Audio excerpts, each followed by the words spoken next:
জননেত্রী শেখ হাসিনা ডিসেম্বর মাসে আসবেন ঘোষণা দিয়েছেন।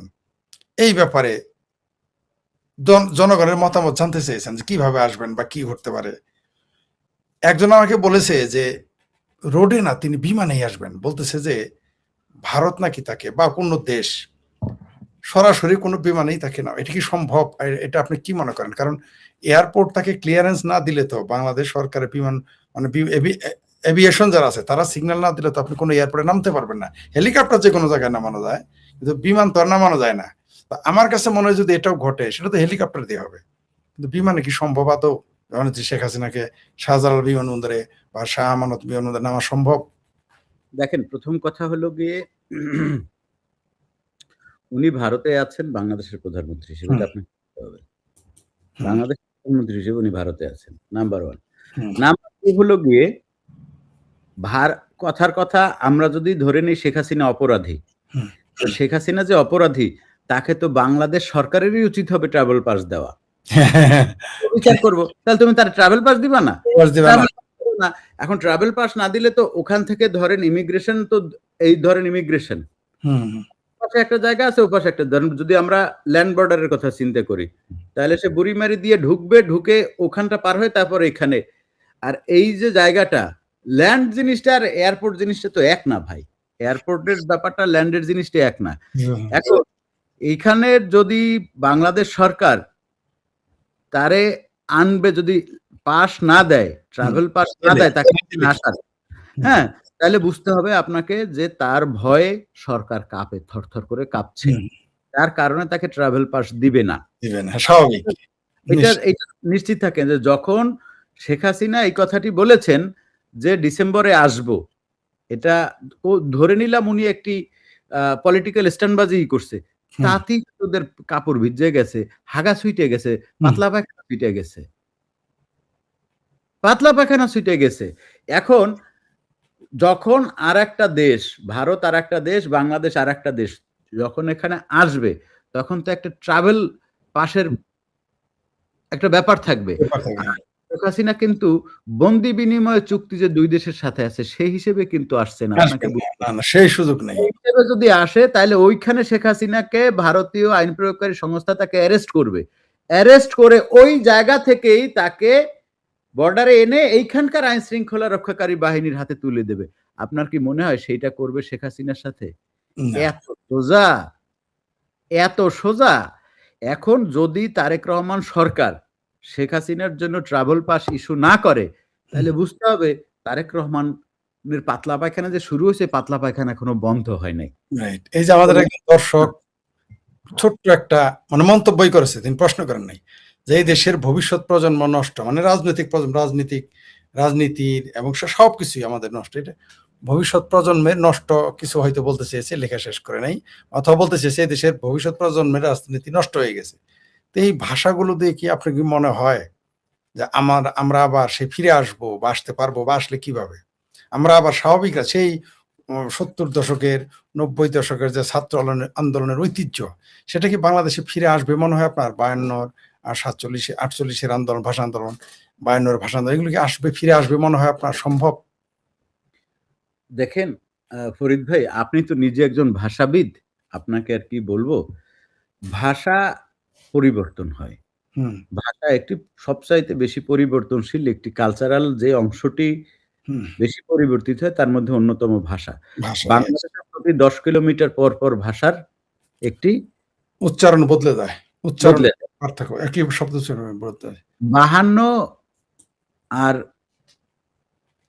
আপনার বর্তমান সময়, এটার মধ্যে হচ্ছে গিয়ে আপনার পার্থক্য কত? 70, প্রায় 70-এর কাছাকাছি বছর। তো এই টাইম ফ্রেম, এবং প্রতি এক দশক পরপরও ভাষার মধ্যে নতুন শব্দ যুক্ত হয়, শব্দ বাদ পড়ে যায়, এবং কিছু শব্দের অর্থগত পরিবর্তন হয়। যেমন আমি আপনাকে একটা কথা বলি, আতেল শব্দটি কিন্তু অত্যন্ত উচ্চমার্গীয় একটি শব্দ। আতেল যদি কাউকে আগে আতেল বলে যাকে পরিচয় করিয়ে দেওয়া হতো, সম্মানী ব্যক্তি, বোধ জ্ঞান, মানে তার অনেক বেশি বোধ আছে, বা সে অনেক ভাবুক, বা তার সে ধরেন আপনার কিভাবে বুঝাবো আপনাকে, সে স্বাভাবিক মানুষের থেকে তার রুচিবোধ একটু ভিন্ন, এই হিসেবে কিন্তু আতেল শব্দটা ব্যবহার করা হতো। আর এখন সেই আতেল শব্দটি ব্যবহার করা হয় নেগেটিভ অর্থে। নেগেটিভ অর্থে। আবার ধরেন গণ্ডগ্রাম। গণ্ডগ্রাম শব্দটার অর্থ কিন্তু বড় গ্রাম। এবার সেই গণ্ডগ্রাম হয়তো হয় সেই গণ্ডগ্রামের ছেলে, মানে এখন কিন্তু ব্যাপারটা এটি নেগেটিভ হয়ে গেছে। এখন যে বিষয় সেটি হলো গিয়ে, এটি হচ্ছে আমি আপনাকে এতক্ষণ যে পরিবর্তনগুলো বললাম, এই পরিবর্তনগুলো হয়েছে স্থান, কাল, পাত্রের কারণে। ইচ্ছা করে পরিবর্তন হওয়া যেই ভাষা, যেখানে হচ্ছে গিয়ে একজন যার কি বলে কাজী নজরুল ইসলামের পাশে যাকে মপ করে যাকে শোয়ানো হয়েছে, তার যে ভাষাগুলো, সেই ভাষাগুলো আমরা শুনেছি। এবং আপনি নিশ্চয়ই মনে আছে ওই যে একটা ড্রাগ এডিক্টেড মেয়ে আমাদের ফজলু ভাইকে নিয়ে কি ধরনের মিছিল দিল, বিশ্রী কথা বলল, এগুলো হচ্ছে গিয়ে আপনার একটা রাজনৈতিক দলে কিন্তু এন্ট্রি করাইছে, সেটি হচ্ছে জামায়াত ইসলাম। এটি কিন্তু বিএনপিও এই শব্দ আনে নাই, আওয়ামী লীগও কিন্তু এই শব্দ আনে নাই, জাতীয় পার্টিও আনে নাই, কমিউনিস্ট পার্টিও আনে নাই। এই শব্দ যুগল, এই ভাষা, এই শব্দগুলো হচ্ছে গিয়ে আপনার জামাতের নামক এই যারা বাংলাদেশের চিরশত্রু রাজনৈতিক দলটি, তারা এটি এনেছে। তবে আমি মনে করি বাংলাদেশের যে সামনের যে রাজনৈতিক পট পরিবর্তন হবে, এই যে একটি সুনামি হবে, তাতে জামাত বাংলাদেশ থেকে চিরতরে মুছে যাবে এবং এই যে অপসংস্কৃতি, অপকালচার রাজনীতিতে যেটি ঢুকেছে, এটি আর বাংলাদেশে থাকবে বলে আমার মনে হয় না। এই যে একটা কমেন্ট এসেছে দর্শকদের থেকে, আমি যদিও কমেন্টটা আরো 10 মিনিট পরে দেখাতে চেয়েছিলাম, কিন্তু আগেই দেখালাম, কারণ এটা খুবই জনগুরুত্বপূর্ণ। আপনি জানেন তিনি অভিনেতা হিসেবে, আবৃত্তিকার হিসেবে, নেতা হিসেবে, মন্ত্রী হিসেবে, সাংস্কৃতিক ব্যক্তি হিসেবে, এই যে আসাদুজ্জামান নূর, তার ভিডিওটা তো দেখেছেন যে কিভাবে তাকে দেখে মনে হচ্ছে কত পৃথিবীর সবচেয়ে অসহায় একটা মানুষ। এই যে জামাতেরা, শিবিরেরা এইভাবে মুক্তিযুদ্ধের পক্ষের মানুষের সাথে, এই আপনি যেটা একটু আগে বললেন যে একটা সময় আসবে এরা পালাবার পথ খুঁজে পাবে না এবং এরা নিঃশেষ হয়ে যাবে, কোনো সন্দেহ নাই। এই নূরের ভিডিও, এই যে আসাদুজ্জামান নূরের যে ভিডিওটা এসেছে, এই ব্যাপারে যদি একটু একেবারে সংক্ষিপ্ত বলতেন। যদি আপনি বলে দিয়েছেন জামাতের কি বলে, কিন্তু আমরা, এটা কিন্তু আমাদেরও ব্যর্থতা যে আমরা মুক্তিযুদ্ধের পক্ষের মানুষ ঐক্যবদ্ধ ছিলাম না বলে আজকে এটা করার সুযোগ পেয়েছে এই স্বাধীনতা বিরোধীরা। প্লিজ। দেখেন, জামায়াত ইসলাম আগস্টকে কেন্দ্র করে বা জুলাইকে কেন্দ্র করে যেই হত্যার সংস্কৃতি চালু করেছে এবং যেই ঘটনাটি করেছে, এর ফলে বাংলাদেশে অনেক কিছু করতে মানুষ ভয় পাচ্ছে। যেমন আমাকে একজন ফোন করেছিল, বাংলাদেশের একজন লেখক কবি, ফোন করে এসে খুব আফসোস করলো যে কাজী নজরুল ইসলামের পাশে সে এরকম উল্লেখ করছে যে বাংলাদেশের একজন জাতীয় জারজ, মানে জাতীয় জারজ বলতে সে তার জন্ম পরিচয় নিয়ে বলে নাই, সে রাজনীতিতে একটি জারজ, রাজনীতিতে সে একটি জারজ এন্টিটি, তাকে ওইখানে মপ করে ওইখানে দাফন করা হলো। এটা নিয়ে সে আমার সাথে কথা বলছে। তখন আমি বললাম যে আপনারা কয় হাজার লেখক, কবি, সাহিত্যিক ওইখানে গিয়ে দাঁড়িয়েছিলেন, প্রতিবাদ, ওখানে দাফন করা যাবে না। তখন সে যেটা বললো যে আসলে এটা কতটা সম্ভব ছিল, আমাদেরও তো মেরে ফেলতো। তাই আমি বলছি যে এখন মানে যদি মেরে ফেলতো তাহলে আপনারা হয়তো মৃত্যুর ঝুঁকিটাই আপনাদের নিয়ে গিয়ে ওখানে এটা আটকাতে। কিন্তু আপনি একটা জিনিস দেখেন যে বাংলাদেশে এই মানে ফিজিক্যালি না গিয়ে লিখিত ভাবেও কিন্তু করা যেত, কেউ কোনো প্রতিবাদ করে না। প্রথম আলোর মতো এই যে দালাল একটি পত্রিকা, এই দালাল পত্রিকাটি একটা বারের জন্য একটা কোথাও কিছু লিখেছিল যে আসলে ইসলামের পাশে কি করে তাকে খবর দেয়, অর্বাচীন এই মাদ্রাসা পাশ একটা গুয়ের দলা, কি যোগ্যতায় ওখানে যাবে? স্যার ডক্টর হুমায়ুন আজাদকে বুদ্ধিজীবী গুরুস্থানে কবর দিতে দেয় নাই না, এই ঢাকা বিশ্ববিদ্যালয়ের শিক্ষক, তিনি ছাত্র, তাকে কবর দিতে দেয় নাই সেখানে, অথচ একটি গুয়ের দলা, একেবারেই একটা টাটকা গুয়ের দলা। একজন দর্শক প্রশ্ন করেছে, টিটু ভাই আপনার বিস্ফোরা বইটা ইংরেজি অনুবাদ করতে চাই, আপনার অনুমতি চাই, ধন্যবাদ। আমি সেই দর্শককে আমি আগে বলে নেই, সাইফুল বাতেন টিটু তার বইয়ের কপিরাইট মুক্ত করে দিয়েছে। আপনি অনুবাদ করতে পারেন। জি, টিটু আপনি বলেন। না, আপনি বিশ্বরা অনেক আগে ইংরেজিতে অনুবাদ আচ্ছা, হয়ে গেছে। তারপরেও আপনারা যদি কেউ করতে চান, করে আপনারা মতো করে আপনি বাংলা, ইংরেজি যেকোনো ভাষায় করতে পারেন। টিটুর এই ব্যাপারে কোনো কপিরাইট নাই। না, জি। ইংরেজির ব্যাপারে আমার একটু ও কপিরাইট বক্তব্য আছে। কেন বক্তব্য আছে? কারণ ধরেন যে ইংরেজিতে অনুবাদ এখন হয়েছে, সেই ইংরেজি হয়েছে। অনুবাদ আমি পড়েছি। ও তো সেটাই আসলে প্রথমত তো একজন লেখক হিসেবে আমার দায়িত্ব যে ওটি সঠিক অনুবাদ সঠিক ঠিক। হয়েছে কিনা। হ্যাঁ? আপনারা যারা তার কাছে কপি পাঠাবেন, অনুবাদ করেছে, কপি পাঠাইতে হবে, কনফার্ম করতে হবে। অবশ্যই আপনি ভালো এটি অলরেডি ইংরেজিতে অনুবাদ হয়ে গেছে অনুবাদ এবং হয়ে গেছে ভালো অলরেডি। অনুবাদ জি, জি, হয়েছে। জি। জি। এই যে একজন আমাদের সাথে সংহতি প্রকাশ করেছেন যে যারা যে ভাষার যোগ্য তাদের সেই ভাষা প্রয়োগ হলে জোশ আসে না। কিন্তু আমরা এটা করতে চাই না আসলে। করতে চাই না। এই যে এই দেশের ভবিষ্যৎ অন্ধকার।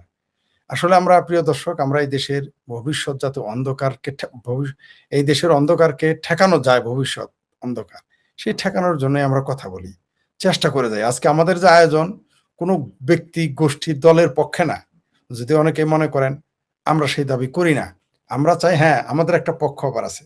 সেটা হলো মুক্তিযুদ্ধের পক্ষের প্রশ্ন। এই ব্যাপারে আমরা ছাড় দিতে পারব না। এই ব্যাপারে আমরা স্পষ্ট। বাংলাদেশের সরকারি দল, বিরোধী দল ২ জায়গাতেই মুক্তিযুদ্ধের পক্ষের মানুষ থাকবে। এটা আমাদের কেবল দাবি নয়। এটা আমাদের লক্ষ্য। আমরা এর জন্য আন্দোলন করব। কোন দল আপনি যদি মনে করেন যে আপনি ক্ষমতা, আপনি এই মুক্তিযুদ্ধের পক্ষে থাকেন, তাহলে আমাদের বক্তব্য আপনার পক্ষে মনে হবে। যখনই আপনি মনে করবেন সাইফুল বাতের, টিটু ফরিদের বক্তব্য তো আমাদের পক্ষে না, তার মানে আপনি কিন্তু মুক্তিযুদ্ধের পক্ষে না। আমরা এটার বক্তব্য আমাদের পরিষ্কার। জি। এটা কেন বললাম? অনেকেই মন্তব্য করে ভিন্নভাবে, তারা নেতিবাচক শব্দ উচ্চারণ করে। আমরা তো বাংলাদেশের পক্ষে। আপনি বাংলাদেশের পক্ষে হন, তাহলে আমাদের কথা আওয়ামী লীগের পক্ষে মনে হবে না। আপনি মুক্তিযুদ্ধের পক্ষে থাকেন, তাহলে আমাদের বক্তব্য আর আপনাকে মনে হবে না আমরা আওয়ামী লীগের পক্ষে। আপনি তো নিজে মুক্তিযুদ্ধের পক্ষে না, ৭২ সংবিধানের পক্ষে, তাই আওয়ামী লীগের। আচ্ছা, আরেকটা জিনিস বলে যে কবি কি যেন রায়হান নাকি মোহন রায়হান, হ্যাঁ, দেখলাম যে লাল বদরের রায় দাবড়াইলো, তিনিও লাল বদর। এই বিষয়টা আপনি কিভাবে দেখেন? এবং সে নিজেকে বলল আমি শেখ মুজিবকে শেখ মুজিব বলি না। হ্যাঁ, তিনি শুধু এটাই বলা বাদ রাখছেন যে আমি তো গোলাম আজমকে নেতা মানে, এটা বলা বাদ রেখেছে।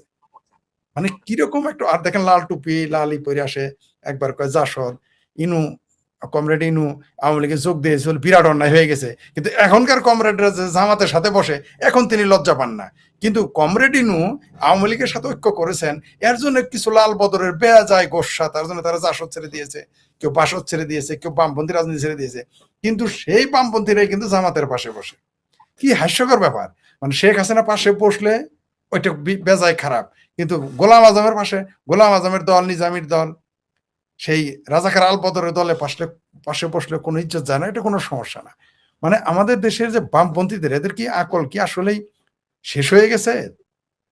নাকি এরা ওই যে শুনি যে বামপন্থীরা নাকি, আমিও একদা বামপন্থী রাজনীতি করেছি, তার মানে যে গাঁজা তো আর সবাই খায় না, কিন্তু অধিকাংশ যে খায় সেই জন্য কি তাদের মাথা নষ্ট হয়ে যায় কিনা আমরা তা জানি না। আপনি ওই কবি বর্জ্যের সেখানে কবিতা পাঠ করতে গেলেন, এই ব্যাপারে কিছু কি বলতে চাইলে আপনি বলতে পারেন। আমি আপনাকে এখন ছোট্ট কয়েকটা প্রশ্ন নিব, তারপরে দর্শকদের প্রশ্নে আমরা চলে যাব। জি প্লিজ। দেখেন, আমি যেটা মনে করি সেটা হচ্ছে মোহন রায়হানের সাথে যা হয়েছে সেটা তার যা প্রাপ্য তার থেকে কম দিয়েছে। কম দিয়েছে, ইয়েস। ঠিক আছে? তার যা প্রাপ্য তা কম দিয়েছে। কারণ এরকম তো অনেক মোহন রায়হান আমাদের চোখের সামনের মোহন রায়হান হচ্ছে গিয়ে লালবাদর হয়েছিল। হুম। খুব আফসোস কথাটি এখানে বলতে হয়, সেটি হচ্ছে আমাদের সবার প্রিয় রাহুল আনন্দ দা। রাহুল দা যে এই টেকনিক তবে এখানে আসলে একটা ব্যাপার কি, এই সফলতাটা কিন্তু আসলে জামাতের। জামাত গল্পটাকে এমনভাবে সাজায়, দেখেন এটা তো শুধু জামাতের একার সাজানো গল্প না। হুম। জামাত সাজিয়ে এই যে পুরো জুলাইয়ের যে গল্পটা সেটির সাথে জামাত ছিল, ডক্টর ইউনূস আপনি এই যে বলছে যে বিদেশি লবিস্ট আমরা নিয়োগ করছি। এই লবিস্টের কাজ কি ছিল? নানা রকম বুদ্ধি বিবেচনা। বলছে যে তারা বিদেশি লবিস্ট নিয়োগ করেছে, তারা হ্যাঁ, এগুলো তো বিভিন্ন বুদ্ধি দিছে। এবার সেটা জামাত বুদ্ধি গ্রহণ করেছে। জামাতের নিজস্ব তো ধরেন শয়তানি বুদ্ধি তো আছেই।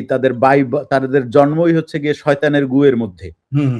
হ্যাঁ, শয়তানের গুয়ের মধ্যে জামাতের জন্ম। তাদের এই শয়তানি বুদ্ধি আছে। অমুক প্রথম আলোর আরেকটা জামাতি প্রতিষ্ঠান প্রথম আলো, তাদের গু তাদের একটা ইয়া আছে। তো এই নানা সংস্থার নানা প্রতিষ্ঠানের, নানা ব্যক্তির যে এই যে চক্রান্ত, এই হুম, চক্রান্তে আসলে অনেকেই বুঝে না বুঝে পা দিয়েছে। তার হুম, মধ্যে একজন হচ্ছে গিয়ে হ্যাঁ, মোহন বাগান। হুম? এবং একজন হলো গিয়ে ধরেন আমাদের রাহুল আনন্দ। হুম, হুম, হুম, তবে আবার কেউ এখানে বাঁধনকে আনবেন না। বাঁধন কিন্তু ছাত্রী সংস্থারই মেয়ে। কারণ হচ্ছে গিয়ে সে পুরো একদম প্রকাশ্যে লাইভে এসে হুম, টেলিভিশন প্রোগ্রামে বলেছে যে আমার জামাতকে ভালো লাগে। তো বলে জামাত হ্যাঁ, হ্যাঁ, বলে ফেলেছে। সেটা এমন না যে কোনো এআই দিয়ে বানানো ভিডিও বা কোনো এরকম না। তার হুম, জামাতকে ভালো লাগে। বাঁধন আমি যেহেতু মিডিয়ায় টেলিভিশনে কাজ করেছি, চাকরি করেছি, বাঁধনের মতো একটা মেয়ে মানে জামাতের এই উইং ও আছে। হুম, আমি এই বোঝাতে বুঝতে ঘটনাটা পারছি, এই উইং জামাতের আছে। উইংটাও আছে। আবার জামাতের সমকামী উইং ও আছে। আপনি ভাবতে পারেন? জামাতের একটা সমকামী উইং ও আছে। Interesting, interesting. আপনি মানে আমি বললাম না যে এ হচ্ছে জামাত হচ্ছে সেই কুকিল যে বাসা পেলেই সেখানে হ্যাঁ, ডিম পাড়ে আসে।